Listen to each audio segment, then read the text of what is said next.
May tanong uli siya, and need pa cover letter. So, ipapakita ko sa inyo yung cover letter mismo na ginamit namin. And explain ko din sa inyo, okay? This is for K1 to green card. So, ito guys, yung sinasabi ko sa inyo na cover letter na tinatanong niya.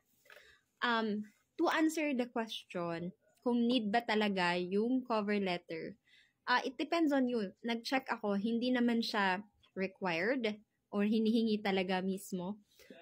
Pero it is recommended. So, it's up to you pa din. So, bakit nga ba kami naglagay ng cover letter? Una, it provides lahat ng mga information. So, if ever na yung officer na magre-review ng case nyo, i-check niya yung information nyo, edi meron na siyang isang parang highlight na nakalagay dun na i-review niya na lang na, okay, ito yung nandito sa mga documents na na-file niya, ganon. And, mas madali siyang tignan, pero it depends pa rin sa officer na magre-review ng case nyo, and depende din sa inyo kung maglalagay ba kayo nito or hindi. Okay, ipapakita ko sa inyo yung part per part nito. Okay, kasi hindi na magkasya yung pinakataas dahil nga sobrang haba ng ng letter. So wait.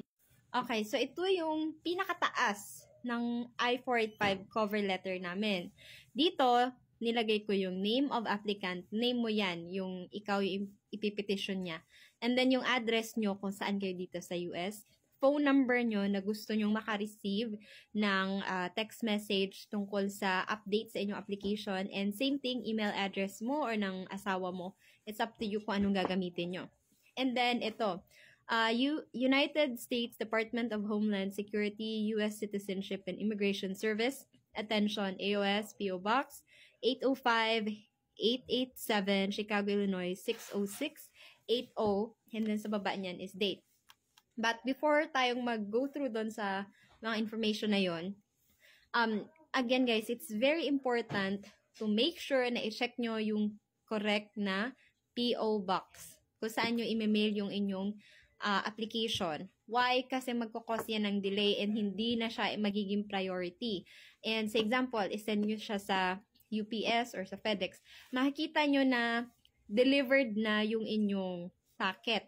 Pero, if in any case na mali yung nasendan nyo, sasabihin pa din doon na delivered na. Kasi doon yun sa address na sinend nyo mapupunta, hindi doon sa actual. Kaya, make sure guys na i-check muna yung correct na address, correct na PO Box. Okay? And then ito, sabi ko sa inyo yung date. Kung kailan nyo i-mail or kung kailan nyo ginawa yung letter, it's up to you guys. And then dito, nature of submission, syempre yung I-485, immediate relative, spouse, open close parenthesis, family-based adjustment of status application, original submission. And then, yung pinakataas na part niyan, to whom it may concern, enclosed, please find my form I-485 immediate relative spouse, open close parenthesis, family-based adjustment of status application and supporting documents as follows. So, ipapakita ko sa inyo yung middle part ng letter. Wait. Okay, so ito yung contents na sinasabi ko kung bakit mahalaga or kung bakit necessary for us na magkaroon ng cover letter. So, contents. 2 passport style photos ng applicant. So, ako yon, ako yung applicant. And then, payment check with the amount of, so kung I-485 lang yung applyan mo, $1,440. I-check nyo na lang kung magkano yung updated na fees, filing fee, and biometrics fee. And then, naglagay din kami ng G1145 form, e-notification of applicants / petition acceptance. So, yan yung sinasabi ko sa inyo sa taas na may phone number and may email address kasi dun sila magsisend ng update tungkol sa case nyo. For example, yung case number nyo or sabihin nila, we have received your application, ganun-ganun, or we have taken an action to your case, ganung update.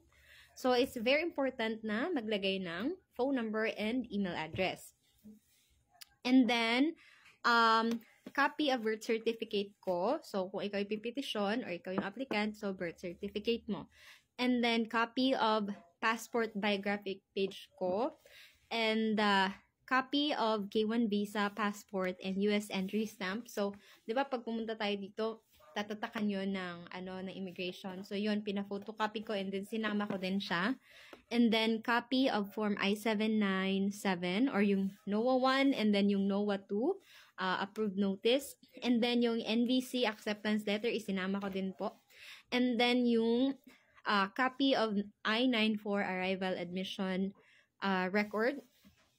Again po, itong I-94, hindi po ito ibinibigay, halimbawa, dumaan ka na sa immigration, akala mo, bibigyan ka nila ng papel na nag-enter ka dito sa United States. Hindi po. Pupunta ka sa website nila, mag-a-apply ka doon, and wala po yung bayad. Free po yun. So, ilalagay mo lang yung pangalan mo, information mo, passport number, and then bigyan ka nila ng parang file, download mo yon, and then, tawag dito, pwede mo na siyang i-print.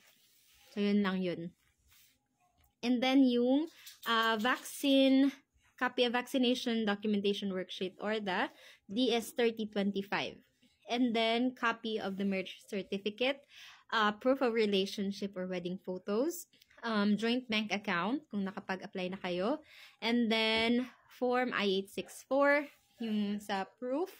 And then, etong mga part na to sa baba is parang duplicate na lang to nung sa support, financial support niya sa akin. Pero, in-include ko pa din siya sa isang packet just to make sure na hindi mami-misplace or makita nila na merong ganitong copy. So, ibig sabihin, nung nag-apply kami, 2 beses kami naglagay ng ganito.